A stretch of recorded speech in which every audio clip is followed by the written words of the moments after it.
আসসালামু আলাইকুম ভিউয়ার্স। আলহামদুলিল্লাহ, আশা করি সবাই ভালো আছেন। আজকে আমি আমার কইও শিং মাছের ট্যাঙ্কে কীভাবে আমি প্রাকৃতিক খাদ্য অ্যাজোলা ও কচুরিপানা দিচ্ছি পুরোটাই আমি দেখানোর চেষ্টা করব। এটা হচ্ছে আমার ট্যাঙ্ক।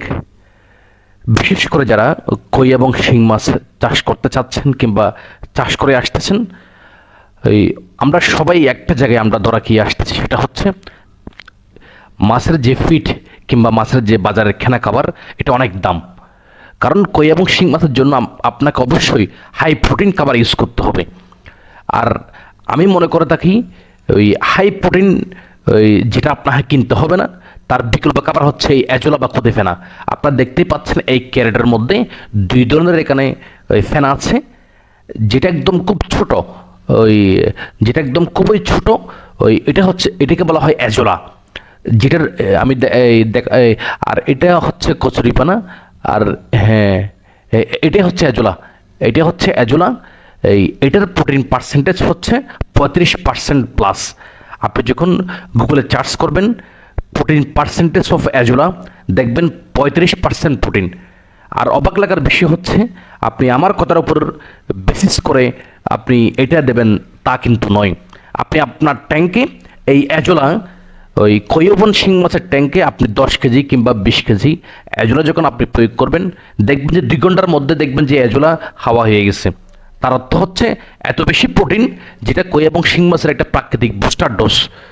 আর তার পাশে আরেকটা আছে, সেটা হচ্ছে ওই এটা অ্যাজোলার পরবর্তী স্টেপ। এটার একটু প্রোটিন পার্সেন্টেজ যদিও কম, তারপরও 30%-এর কাছাকাছি।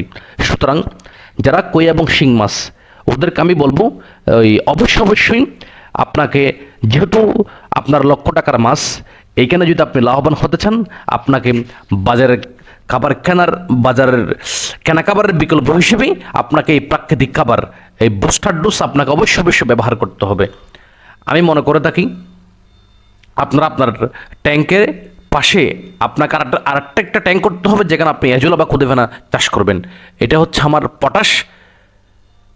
অবশ্যই আপনাকে এই আপনার ট্যাঙ্কে অ্যাজোলা কিংবা খুদে ফেনা কিংবা কচুরিপানা দেওয়ার আগে অবশ্যই শোধন করে নিতে হবে। কারণ এখন যেহেতু শীতকাল, আপনি এই অ্যাজোলা যখন আপনি বাইরে থেকে সংগ্রহ করে নিয়ে আসবেন, ওখানে অনেক জীবাণু থাকতে পারে। সুতরাং যেহেতু জীবাণু থাকতে পারে, এখন ওই অবস্থায় যখন আপনি দেবেন, তাহলে আমি বলবো এখানে এই জীবাণুর কারণে ওখানে কই এবং শিং মাছে বিভিন্ন জেলে রোগ কিংবা বিভিন্ন ব্যাকটেরিয়া অ্যাটাক করে বিভিন্ন প্রবলেম সৃষ্টি করতে পারে। সামান্য পটাশ দিয়ে জাস্ট আমি শোধন করে নেব। তো সুতরাং দেখতে পাচ্ছেন, খুব কাছ থেকে জুম করে দেখাচ্ছি অ্যাজোলাটা। এটা বলবো কই মাছের একটা প্রাকৃতিক বুস্টার ডোজ। আমি বলবো, যদি আপনি আগের দিন 10 কেজি এই অ্যাজোলা কিংবা খুদে ফেনা কিংবা কচুরিপানা দিয়ে থাকেন, দেখবেন যে ঠিক তারপরের দিন যদি কোনো খুদে ফেনা কিংবা অ্যাজোলা থেকে থাকে, আপনি আমাকে জানাবেন ভাই। প্রয়োজনে একটু গালিগালাজও করতে পারেন, কোনো সমস্যা নেই ভাই। আপনি যেভাবে বলেছেন আমরা দিয়েছি, কিন্তু বরং কোনো মাছই কাটছে না কিংবা দেওয়াটা কোনো প্রয়োজন হয়নি না ভাই, আপনি দিয়ে দেখবেন। অনেকে বলে থাকে আমরা কই মাছে সফল হই না, আপনি কীভাবে সফল হচ্ছেন? আমি কই মাছ চাষে সফল হবার আরেকটা বড় সূত্র হচ্ছে এই অ্যাজোলা। কারণ যেখানে আমার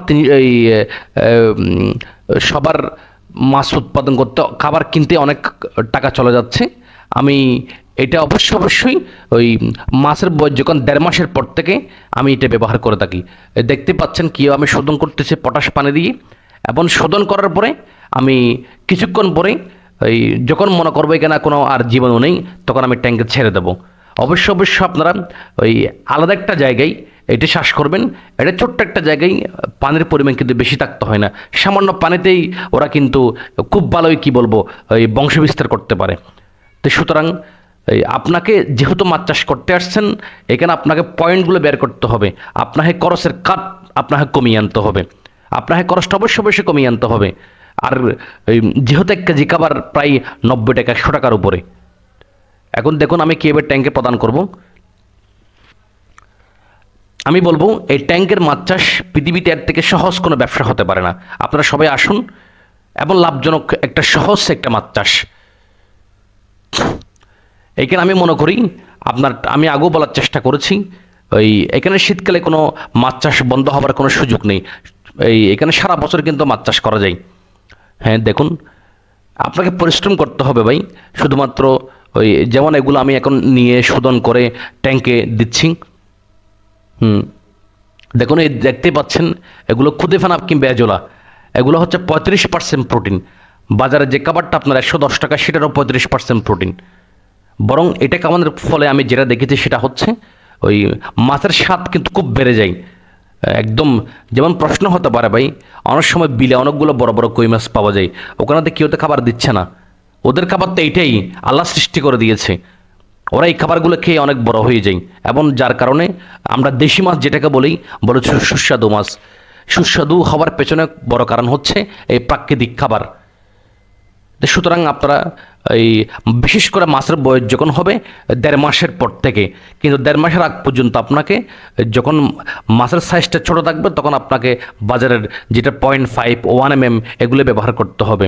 হ্যাঁ, এটা হচ্ছে আমার আলাদা একটা জায়গা, যেখানে বলতে গেলে আমি এই খুদেফানা চাষ করি। চাষ বলতে কোনো চাষ নেই এখানে, সামান্য 1 মুঠ যখন দেবেন, ওখান থেকে বংশবিস্তার করে পুরো পুকুর হয়ে যাবে।